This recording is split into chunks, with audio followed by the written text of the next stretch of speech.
A big thank you to all the companies that are helping support the Real ResQ podcast. SR3 Rescue Concepts, Life Saving Systems Corporation, Breeze Eastern, and Flippin' Coffee. If you have not sent these companies an email, you absolutely need to. You want to know why? Well, it's because they all work together. When you email them, they will absolutely set you up for success. All of them have a great working relationship with each other. For helicopter training, contact SR3. For hoist information, contact Breeze Eastern. For rescue equipment, contact LSC. And for a great cup of coffee, contact Flippin' Coffee. SR3 Rescue Concepts, because you don't know what you don't know. They are a training company that can help your training program with standards, safety, and maybe just an FAA refresher. They are ready to help your agency keep up to date with current techniques, rules, regulations, and equipment. The training staff is awesome, with certified flight instructor pilots and experienced crew members that offer training in rescue, medical, tactical, firefighting, and ground operations. SR3 has partnered with Petzl to assist with any personal protective equipment inspection courses and the highly specific Lazard, which is used for helicopter, cliff, and mountain rescue. In addition to that, if you listen to our episode with Hans and Alvin, episode 10, and they used it on a boat rescue, which was amazing. So contact them today. SR3RescueConcepts.com. That's SR3RescueConcepts.com, or see them over on Instagram at SR3_rescue. Then we have Life Saving Systems Corporation, who manufactures the world's toughest helicopter rescue gear. From their Triton harness, which is my favorite rescueman harness, to the rescue basket, litters, and of course the most popular hoist hook in helicopters, the D-Lock. The team at LSC cuts, bends, welds, and machines these products into existence every day. We do our work so you can do yours. LSC, tough gear for tough jobs. Check them out today at lifesavingsystems.com and follow them on Instagram at Rescue Gear. That's at ResQGEAR. Breeze Eastern. Since the very first helicopter rescue in November 1945, Breeze Eastern has designed and manufactured superior rescue hoist solutions. While much of the technology and unique mission requirements have changed over the past 75 years, their commitment to the rescuer operations and those rescued has not. Contact Breeze today by visiting breeze-eastern.com. That's breeze-eastern.com. Then we have Flippin' Coffee. At Flippin' Coffee, we roast each batch to perfection to bring a smooth, delicious cup of coffee that you won't find in most other brands. We like to keep it simple, brewing real coffee, using real ingredients for real coffee drinkers. Contact them today at flippincoffee.com to order your bag of freshly roasted coffee beans. As a bonus, you type in the promo code, all capital letters, REALRESQ, and you get 10% off. Thank you to all of our sponsors who are helping make this podcast grow. It's much appreciated. The bonus part about working around the world is you make friends around the world. My next guest is coming to us from Auckland, New Zealand. His name, Chris Deacon. Chris Deacon flies with Westpac helicopters out of the Auckland province. The stories that he has is amazing. I remember hearing the first couple of these stories when we first met and blew me away. So when I decided that I wanted to do this podcast, he was one of my first phone calls. Even though he was a little reluctant on coming on, he comes on anyway and shares some of his stories. They are fantastic. So I hope you enjoy them as much as I do. Please welcome Chris Deacon. My name is Jason Quinn. I am United States Coast Guard Rescue Swimmer number 500. These are my rescues and rescues from those of us that put our lives on the line every day so others may live. This is the Real ResQ podcast.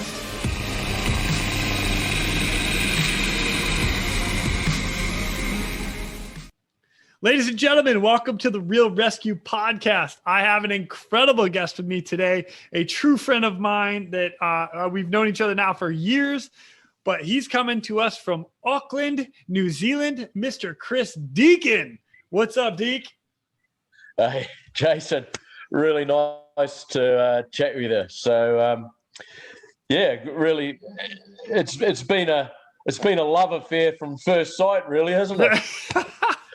It has indeed. It has indeed. For everybody, I'll give kind of a little backstory between you and I. So this was kind of a unique scenario as to where you and I met and hung out and worked together, which was in Myanmar of all countries. And if you don't know where Myanmar is, spin the globe, you find Thailand and Vietnam and Laos. And then just to the west of that, you have Myanmar. And Chris and I were working out there. You were working with SOS International at the time. I was working with Priority One Air Rescue at the time, and we were working together at Heli Union Helicopters at the time.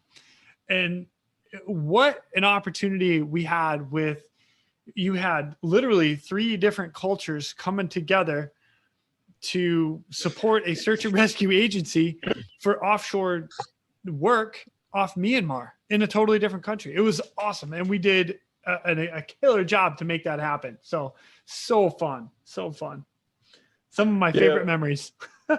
Yeah. Well, I think what made it work, Jason, you talk about, cultures coming together, but really, I think there was, the overriding culture was just a desire to give the best possible rescue service and health care to those in the project. And I think all of us there, yourself and I and the pilots, who got on board, we're all driven to learn. And we all came with a different set of group of skill sets, and we put them all together. And it was that combination, and everyone was willing to learn. And, and I think that's why you and I sort of got on so well is, you're a great listener, and, you're willing to accept new ideas, and I had to accept new ideas, and we're able to communicate well and bring together a whole host of experience. Yeah. Very much so. And I still think about a lot of the ideas that you and I were batting around off each other's, things that you guys do down in New Zealand, and then, things trying to bring stuff back to the US. And I think you did a lot of the same with a lot of our talks, which was just so fun because, it was just like, it was one of those things I remember sitting like, well, heck, why didn't I think of that? That's brilliant. Something so simple. Yeah. So it was fun. Yeah. Good time. But all right. But for everybody out there that doesn't know you, Chris, just introduce yourself. Tell everybody who you are, where you're from, and how you got into search and rescue. Well, I got into search and rescue through the ambulance service. So I became an ambulance officer first, and then became in New Zealand what's known as an intensive care paramedic, which is, there's all different names for paramedics around the world, and basically it's just an advanced paramedic, with RSI and all the associated airway skills and chest decompression and all the advanced drugs that modern paramedics have around the world. So I think our procedures are pretty much the same as the US, Australia, and Europe. So once I was an intensive care paramedic, I got employed by the Auckland Westpac Rescue Helicopter full-time in 1997. I'd started part-time in 1993, so I think that means I've been working on the helicopter for about 29 years. And that's then full-time since 97. So that's a long time. So yeah, it's a fair while. And you see a few changes, things change. And they generally they go forward. Sometimes they go sideways. But it's an interesting field to be in. because search and rescue really is at the cutting edge. You're placed in challenging situations, challenging environments. And of course, people only call a rescue helicopter if the patient's particularly unwell. So you sort of see we have lower job numbers than, say, a road ambulance, but you certainly get far more critically ill patients. Right. Absolutely. Nice. Well, that's a good way to get started. Just to give an idea of what our ambulance, our helicopter is involved in, we do a lot of primary response. So, and it's about 60% of our primary response would be medical and 40% trauma. And unlike the US gets a lot of penetrating trauma, gunshots and stabbings. We get a very low amount of penetrating trauma. We get a lot of blunt trauma. So that's, quad bike rolls, a lot of farm injury things, tractors rolling, trees falling on people, more sort of the rural orientated injuries, high-speed motor vehicle accidents. Of course, alcohol plays a huge role in that. So, drunk, busted up people. Yeah. So, surprising though that may seem, that is the case here as well. So, yeah. Hold my beer. Watch this. Yeah. So what's interesting is our helicopter is very multi-role. And so when a job comes in, we have to decide which configuration it's going to be in. So, for your standard medical and accident, it's pretty much the same. But we also do inter-hospital transfers, so you got to strip stuff out. And, of course, for water jobs, wet winching, we reconfigure the machine. So you got to get pretty slick at pulling machines, putting them together and pulling them apart, and making sure that nothing is missed in the role change. Yeah. So you guys probably have a pretty heavy checklist that you go through when you flip through different configurations of the aircraft then, huh? Absolutely. Yes. There's the checklists have evolved, but they're pretty slick now. And checklists are absolutely essential. Otherwise, things are missed. Yeah. Nice. Man, that's awesome. Now, you and I were talking offline just a minute ago, but you had mentioned to me that you actually were get a little motion sickness. You didn't like the sight of blood, and you were afraid of heights. And yet you are a intensive paramedic and flying in helicopters and getting hoisted from, I don't know, like 120 feet. That's awesome. Yeah, well, I think I might be exaggerating those things a little bit. I've sort of grown out of the motion sickness, but as a kid, I used to always get car sick, and I can remember when I used to be a builder, if ever I saw my own blood, especially, I don't like needles. I hate going to the doctor. I hate getting blood tests and that sort of thing. So, but I think a lot of guys are the same. Women are a lot stronger in that regard. That's for sure. It's just funny. It is so funny to me. Whatever. Yeah. That's good. Actually, talking about just going back to the checklists, Jason, I think that's something that's definitely a change in culture over the years. Once upon a time, everyone used to pride themselves on remembering everything, whereas now that's just recognised as lunacy, and checklists are a part of everything, and even medical procedures now are all with checklists. So it's a real step forward for the industry, I think. Yeah, and I totally agree with you. And, and I'll agree with you with the fact that most of us have actually remembered the checklist and can say the checklist verbatim. But for me personally, I always open it up and I read it, even though I know it's there and I have it memorized. It's just read it. You never know when that one day you might miss that one step, which didn't seem like a big deal, but it is a big deal. And when you're out on scene, you're like, oh crap, I forgot this, or this didn't happen, and we didn't equate for this. And it's because you were trying to memorize the checklist versus just reading through it and going through each step. And in all reality, when you read through a checklist, it shouldn't take that long, especially when you have a seasoned crew. It's going right through it. Boom, boom, boom, boom, boom, done. So I agree with totally. Yeah. Absolutely. So yeah.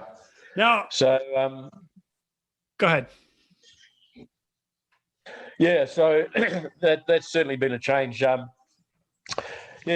see you wanted to talk about how I got into search and rescue, and I guess it was just an evolution out of the ambulance service, and because I actually had a passion for surf life saving, so I could swim. I'm a scuba diving instructor, and I used to do Ironman triathlons. So I was kind of a little bit fit, and I think these elements, kids often ask, how do I get into a rescue helicopter? And how you get in there is you just make sure that you've got all the skills in life that you need. Go out and swim, keep fit, be healthy, and just expand who you are. Just if you're sitting on the couch, playing PlayStation, that's not where you learn how to be a rescue paramedic. That is a fact. That's a fact. It's out. Yeah. Buy yourself an old car and put a roll cage in it and go rally driving, and get out there and get dirty. That's how you become a rescue paramedic. Go dive in the ocean, get through some breakers, go fall in a lake for a little while and swim around. Become a whitewater kayaker or rafter. I mean, all these sorts of people, these outdoor types of people, are the ones that make great rescue paramedics, because that's their life. They're used to those scenarios. They when they get in a bit of whitewater, it's not new to them. That's what they were doing last weekend. Yeah. And so it's like when I get in the surf, it's not new to me. It's what I was doing last week. I can go, oh well, the water's warmer this week than last week. So totally. Yeah, that's funny. Now, all right, Chris. So now that once you got into the whole rescue thing and you're on your helicopter, and I know you've been doing this for, you said 29 years. That's a long time, but do you remember your very first case? No, I absolutely don't. I'd have to look at my logbook. I've got it lying around somewhere, but it'd be a fair while ago. You know what? And actually, I'm going to throw you a kudos here, because in the 29 years, there is an article which I'm going to bring up in a little bit, but you personally have done over 2,000 rescues with Westpac helicopters in New Zealand. So that's awesome. And the fact that you don't remember your first one, you know what? You get a pass. For 2,000 rescues? Yeah, that's okay. Because that was back in 2012 too. Yeah. Man. So all right. In that case, what about the first memorable rescue you got? What do you got? Okay. I guess one of the things that I was involved in early on was I was a rescue diver for the New Zealand Offshore Powerboat Association, and so we used to fly around in a little Hughes 500 and rescue the powerboat guys when they crashed, which luckily wasn't a whole lot. But in, I think it was 1993 or 1994, we'd only just something we'd invented ourselves. We had it was a Hughes 500, and we'd made a system underneath it. We'd put some brackets underneath, and then we used the cargo hook and a ratchet on the Stokes basket, so we could hook it up to the cargo hook and then just ping the cargo hook, and the Stokes basket would come down. And so we'd invented this ourselves, and there was a big crash. Graham Horn crashed a boat called Fleet Lease, and there was an American guy, Ricky Ford, was driving it, and Tony Banks was the throttle guy. And anyway, Tony Banks and Ricky Ford got out relatively quickly, but Graham Horn was stuck under there for over a minute underwater. And a mate of mine, Willie Heatley, jumped in first, pulled him out, and then I turned up in the other machine with the Stokes basket. And this invention, we'd only just put it on the machine like 20 minutes before at the helipad, and the pilot had showed me, because I'd just finished a late shift on the ambulance. And I turned up only after having about 5 hours sleep.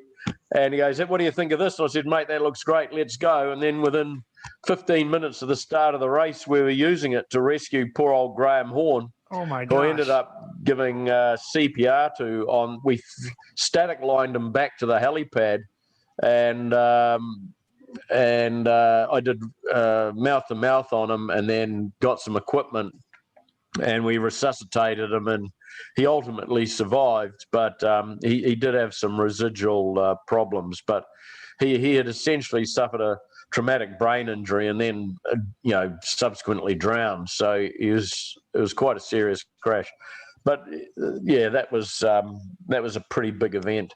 There's actually a video of that somewhere. So that's and I have seen that video. I remember you showing me, and the fact that he went through all that, and then you jump in, get him out, and resuscitate him to bring him back to life. You literally brought him back to life in that case. It's awesome. Yeah. Incredible. Absolutely. Yeah. You're training all the way around. I can remember wandering down the boat ramp, because an ambulance came down to the helipad and, took him up to Auckland Hospital. And I stayed at the pad to clean up the gear and that. And his wife came in to the marina and came up the boat ramp. She came up to see me, and I didn't realise that I was still covered with. I had all his vomit, because he'd been vomiting all over, down across my face, sort of thing. And she was horrified. So she's like, "How is he?" And I was trying to say, "Oh no, he's ill, but he's got a pulse," sort of thing. But having this guy meet her with, I didn't look my best, I don't think. You know what? That's okay. Again, another pass, because you brought it back to life. Well done. Yeah.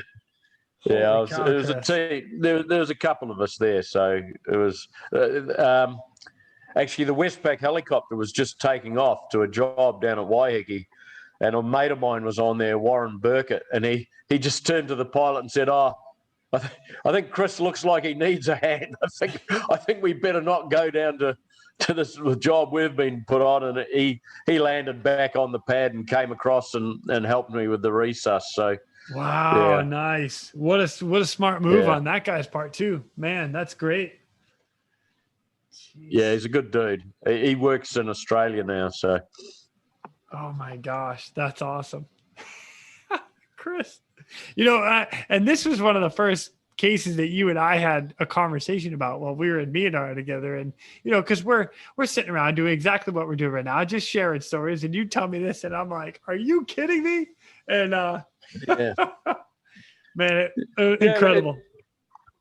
Well, what's interesting in a way about that job is that in the early days of offshore powerboat racing, what we used to do is we used to static line them back to shore, and then,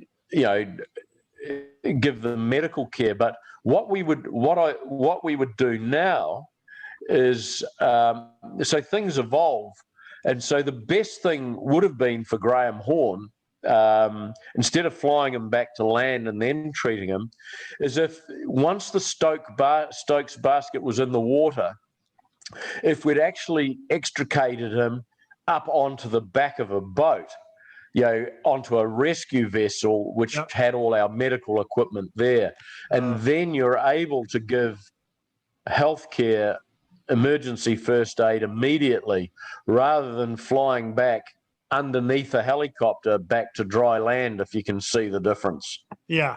Yeah, and it makes sense And, too. How long was your flight? Do you remember? It's only a short flight. It'd be probably 2 nautical miles, 1.5 nautical miles. It's a short distance, but that made a difference. If we'd pulled them out and put them onto a boat, and these are the things we learn over time. And you have to have a penchant for accepting change and learning and moving forward and examining how you do things and improving. Exactly. Yeah. And that's how you make things better. And that's how we change and make things better all the time. I totally agree with you with that. So yeah, man, that's awesome. Yeah. Man, Chris, that's incredible. Good job, dude. Yeah. I think there's a real balance between just throwing things out because that's how we've always done them. And so we're not going to do them anymore that way, and actually changing constructively. It actually has to be evidence-based change, something where you can actually justify and prove that there's benefit. Very much so. Very much so. Yeah. And, like learning and benefiting from every case that you go on and everybody else's too. Because again, this is something that you and I talked about in this particular case, because one of the things that we had talked about is the minimal gear that you deploy into the water with. And you looked at me like, why are you wearing all of that crap? I was like, well, this is what, this is how we're trained to do it. And you're like, yeah, we don't wear that. We're dropping in with minimal gear and getting to the survivor and going from there. And it was a great conversation, and it was awesome. So, yeah. Our gear has, unfortunately, we've become more cluttered, and now where I am, instead of being rescue swimmers, I call ourselves rescue corks because we can float, but you can hardly move anywhere. For the record, Chris Deacon can swim because him and I did swim together, and I think he was faster than I was, which is rare, but oh, it was fun. We had a blast. We did. So, all right. So now let me bring into this 2,000 patients award that you received, because it does talk about one of them.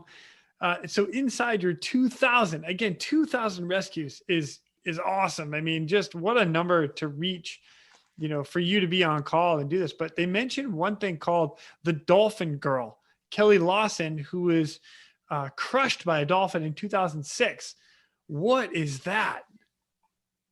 It was an interesting job because we'd kicked off. We'd just arrived at Auckland Hospital, and we had to bundle one patient out the door, and offload them quickly. So there was time pressure, and my crewman at the time was saying, a dolphin's a pretty big critter. She could be quite ill. And what had happened is Kelly had been sitting on the bow of a little speedboat, a little runabout, and just doing less than 5 knots. So that's perfectly legal in New Zealand. It's over 5 knots. You're not allowed to sit on the bow. And this dolphin got disorientated, leapt up in the air, and landed on top of her. And she ended up in the water unconscious, and her family dragged her back onto the boat and took her ashore. So when I arrived there, she was unconscious on the beach.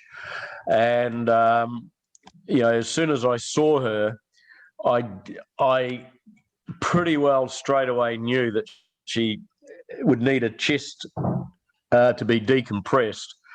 But I kind of, because I'd never done one before, I wasn't that keen.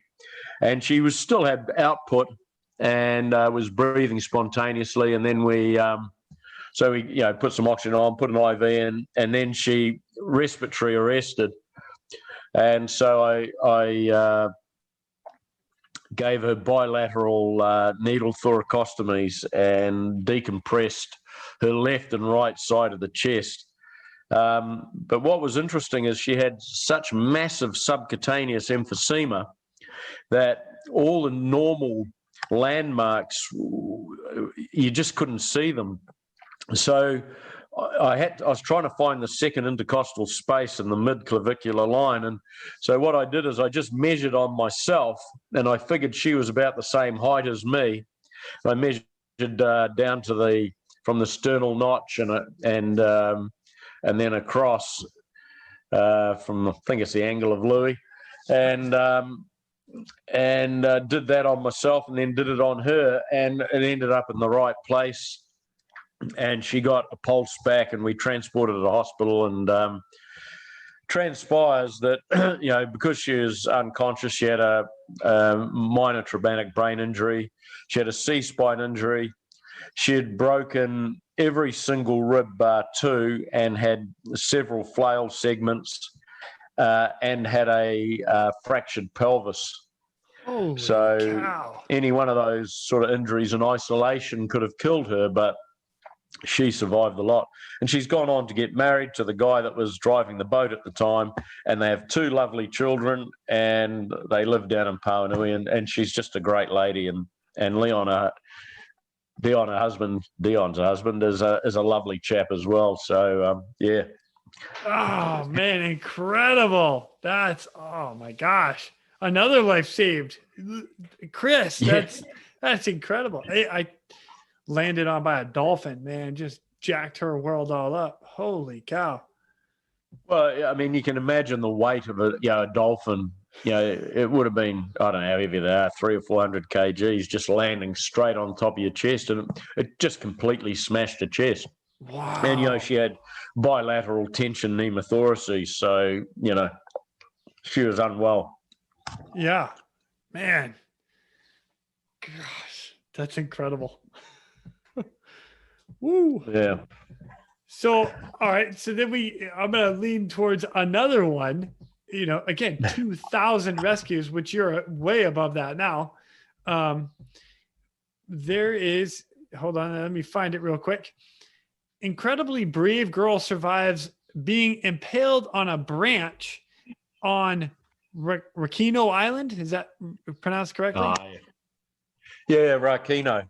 Okay. Yeah, I mean, that's a relatively unremarkable job. She's just running along, and a lovely little girl, but just this, she tripped and fell on a stick, and it just went all right through her leg, I think. It was about a 1-inch diameter. I'll put it in imperial for the Americans, or 25 millimeters. Yeah. You can do a little bit of both, my friend. Good on you, mate. Yeah, so about 1-inch diameter, and it just went straight through her thigh. And so it was reasonably straightforward. We just gained IV access and gave her adequate pain relief and splintered the stick.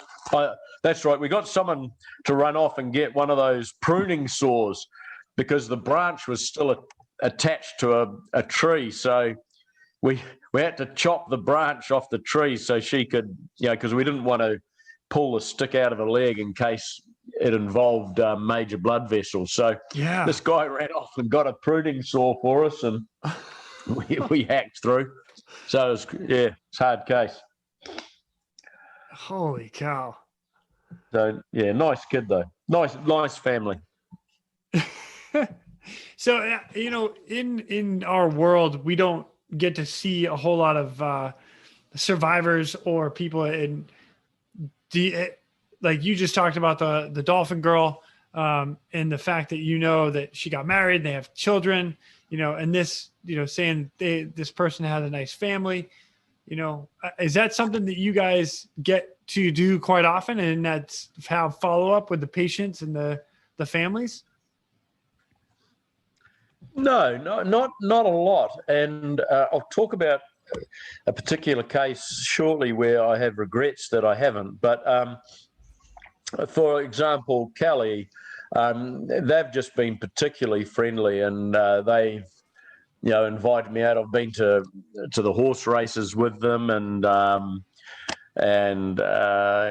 been down to see them, and and just stayed with them and that sort of thing. And they're just nice people. And the young girl, how I know they're a nice family is I think the family turned up to a helicopter open day, and which we were having shortly after her event. So I just got to meet her mum and her dad, and her mum was at the event in the first place. So they're just nice people. But one of the cases one of the cases I regret not having made contact, a mother wrote to me. There was an accident just prior to Christmas, probably 15 years ago now, and a family was just heading off together, and a car came down the wrong side of the road and head-on hit them. And I think the husband got killed immediately, or he may have survived, I forget now. Anyway, I transported the young girl, and I could tell that she was incredibly ill, even though she had a good level of consciousness. So she had no traumatic brain injury as such, but she was incredibly pale and tachycardic. And I suspected that she had considerable blood loss from somewhere, and it subsequently proved to be she had split her liver. So I have seen cases previously where, once they go to theatre and they get opened up, the tamponading effect is taken away, and the liver just splits, and just the bleeding is not tamponaded anymore, and they die. And that's exactly what happened to this young girl. So the mother was able to talk to her daughter, who I think was about 13 or 14, and say goodbye to her before she went to theatre, and she never came out. And she wrote me a letter just saying that the family was devastated by this event, and how they couldn't understand. Nobody's ever been able to explain why this guy was coming down the wrong side of the road. So it doesn't always end happily, I have to say. No, it does not. Yeah, we have to deal with a lot of that on both sides. Some end well and some don't. Man, that's tough. Yes. Wow. Yeah. Well, Chris, whatever other stories you've got, lessons learned, I'm all in. So. Well, I was just to show what a sort of a coward I sort of am in terms of, we went, this is an interesting case, not so much from a medical standpoint, or from a paramedic, but from the rescue standpoint. In 2016, just prior to Christmas, there was a 39-foot boat tipped out on the Kaipara Harbour, which is a west coast facing harbour in New Zealand, and it's notorious for being exceptionally dangerous. Anyway, the skipper probably made some poor decisions, and a whole lot of guys died. Eight of them died, including the skipper, and 3 of them survived. So I retrieved 2 of the survivors from the water and recovered 3 of the bodies. But I think when people, you say, oh, you've done 2,000 missions, and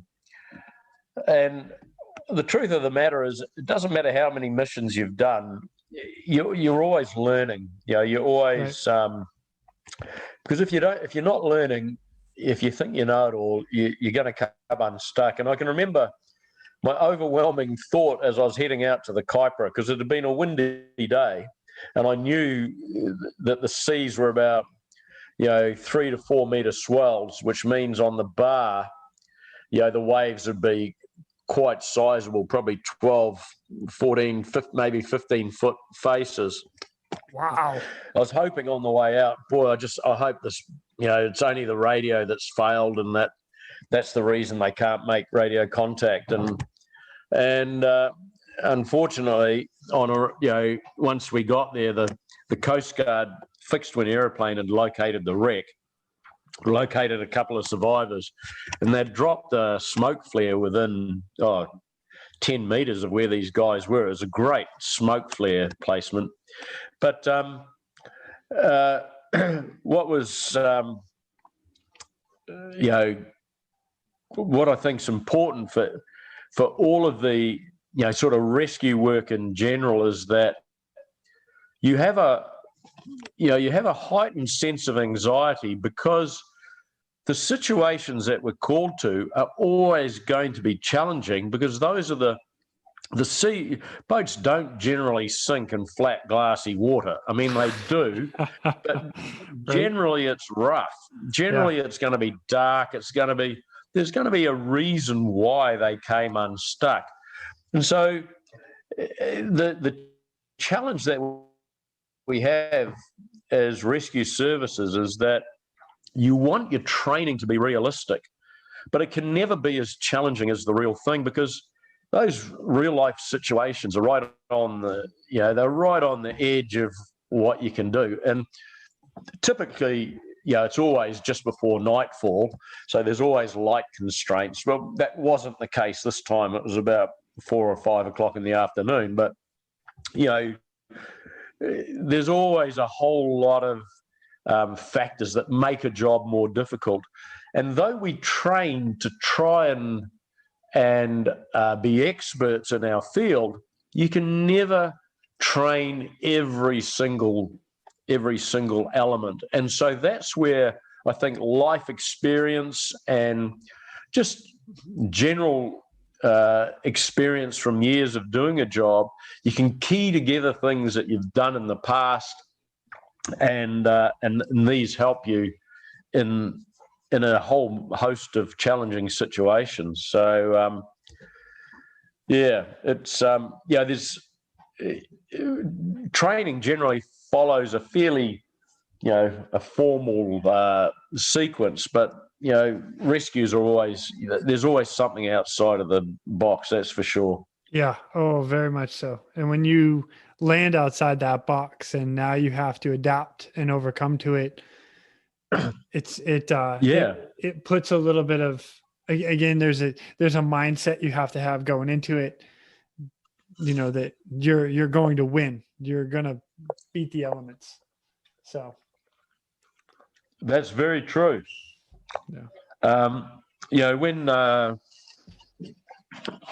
When Kelly had the dolphin fall on top of her, and she's lying there on a beach, and her fiance is standing above me, and you're thinking, well, there's only, they're all looking at me. There's only one guy that's going to save this person's life, and if I mess it up, they will die. That responsibility is in your hands and your hands alone. So it's a sort of job where you got to, it's like a baseball player. You got to step up to the plate. There's only one guy with the bat in his hand, and you've got to do the job. Right. Yeah. That job on the Kuiper where the boat overturned and 8 people drowned. I mean, it was the largest maritime disaster in New Zealand since 1968, I think. Wow. And so one of the decisions we faced on the Kuiper job is that we'd found 2 guys alive, and I'd retrieved them, and then we found what looked like a body. And so we sort of had to make a decision there and then, are we going to disregard the body and carry on searching for hopefully more people that are alive? But of course, having a body is important too. Right. Families want a body to be able to grieve over. So we had to make a decision there and then, whether to carry on searching for survivors or retrieve a deceased person. And so we actually retrieved, once we'd got rid of unloaded the 2 survivors back on the shore, we went out and every,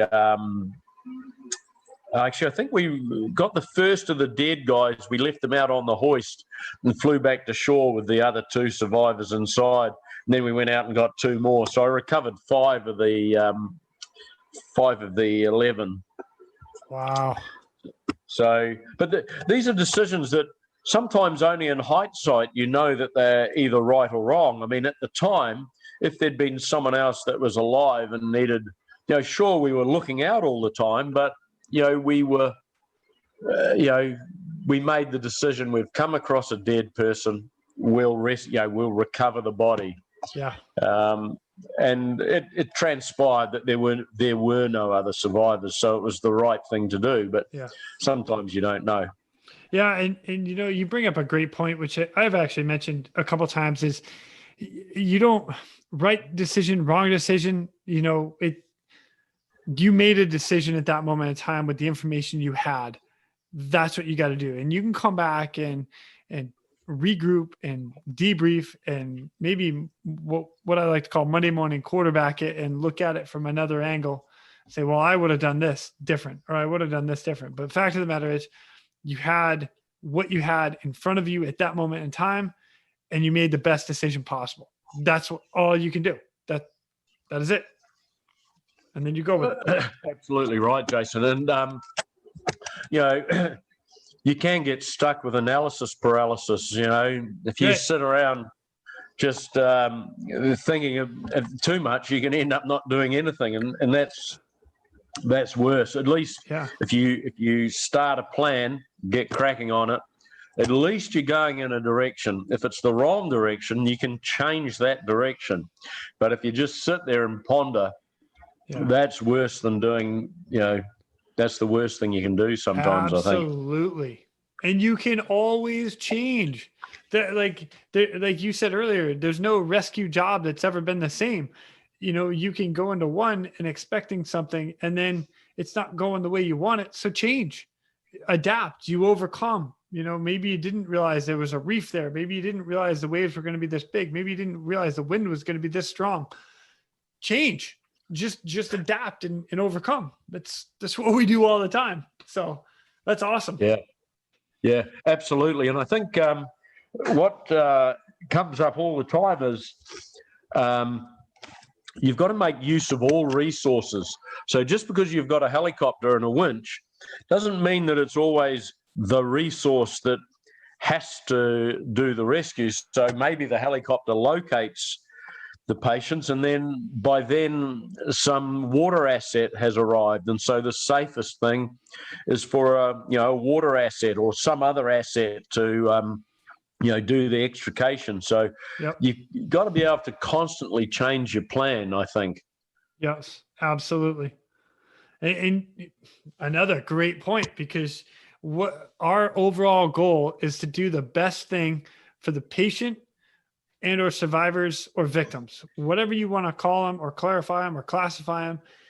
Our job is to do the best thing for them to get them to safety. And if you have a vessel that's right there that can just pull them onto the boat and throw them in a warm blanket, you're good to go. If you have to get them out of the water because they can't reach them, well, then now you're using a rescue swimmer or the helicopter asset. And then there are times where you bring somebody on the boat and now all of a sudden they need critical care. So now you take them, hoist them right off the boat, and now you're bringing them to the local hospital for critical care. So there's a combination of everything that you may have to use in each different scenario. Yeah, indeed.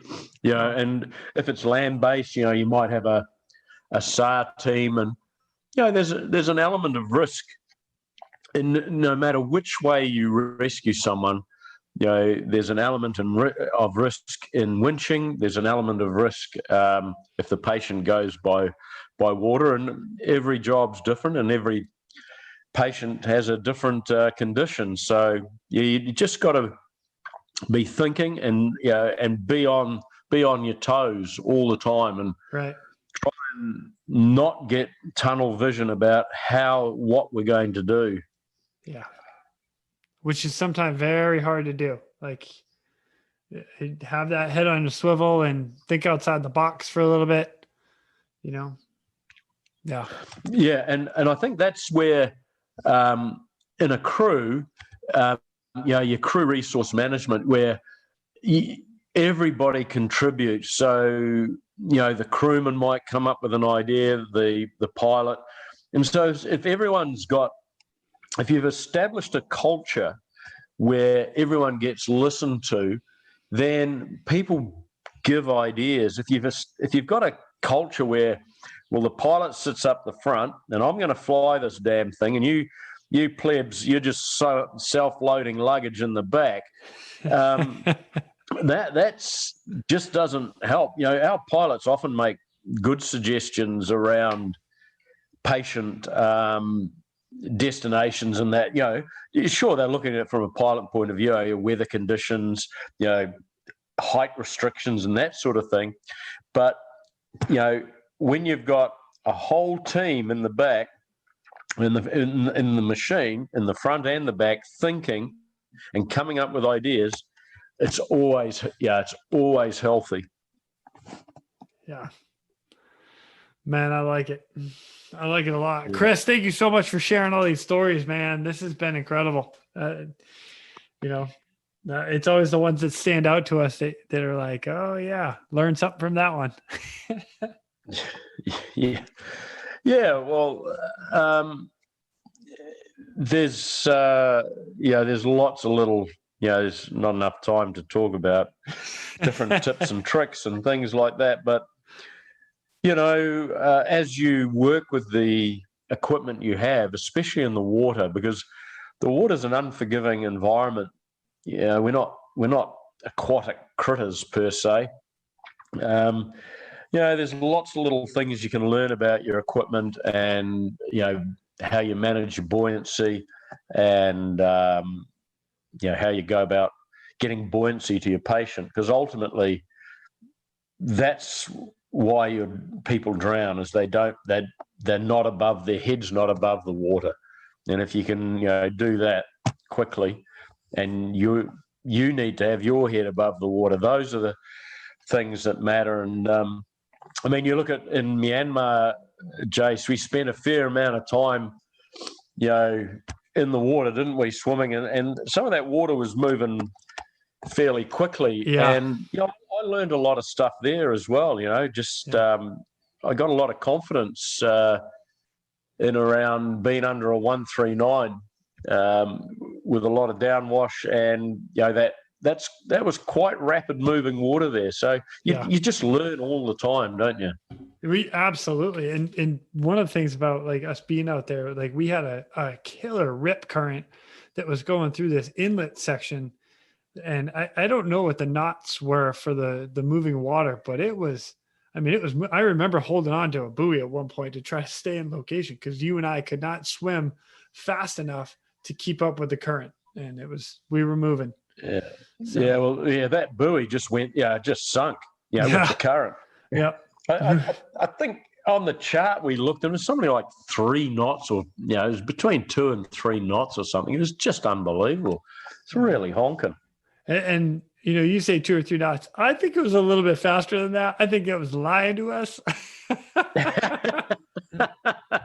Yeah, that's only a guess. It was honking. It absolutely was honking. Yeah, it was like I remember you and I both being in the water in like an all-out sprint, trying to keep up or trying to stay at the buoy without holding on to it.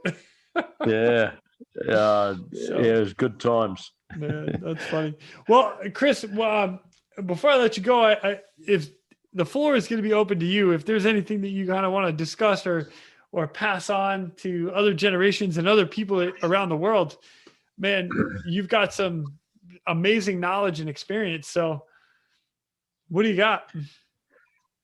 Well, I just think you just got to, anyone that says they know it all doesn't know anything, because you're always learning, and you've got to keep your ears open and your mouth shut, really, in a lot of ways. Well, keep your mouth open to share what you've learned and listen to what other people have to say, because in rescue there's very few absolute right and wrong ways. There's lots of different ways of doing things, and ultimately, we're there for the patient, and people have accidents, and that's why we have rescue helicopters, and just have a strong team where everybody contributes, and just keep on training and learning. Training is paramount.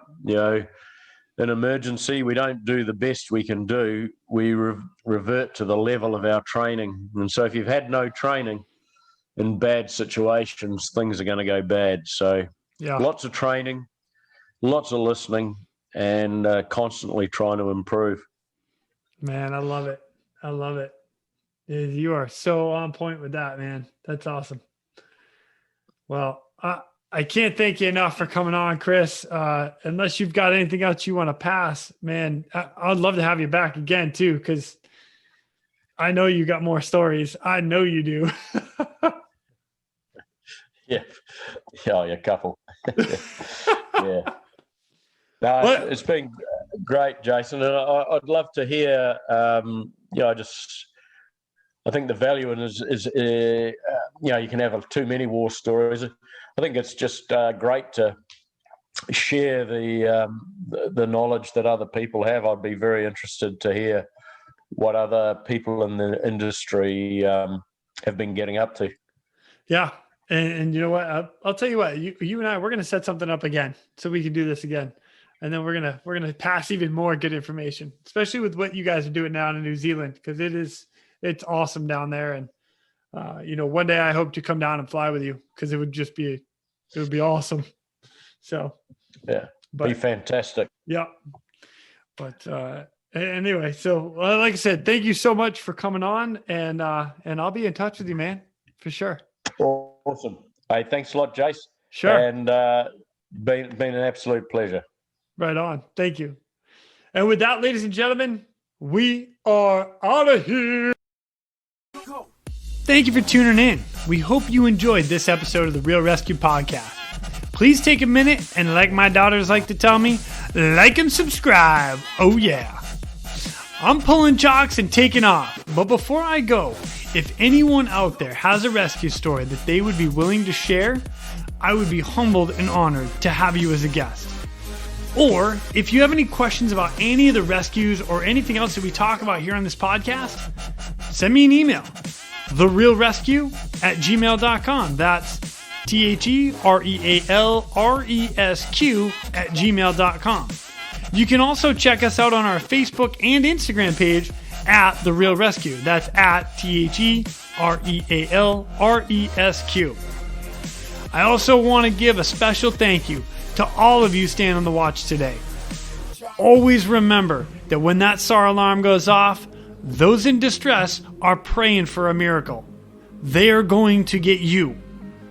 Until next time, fly safe and swim hard.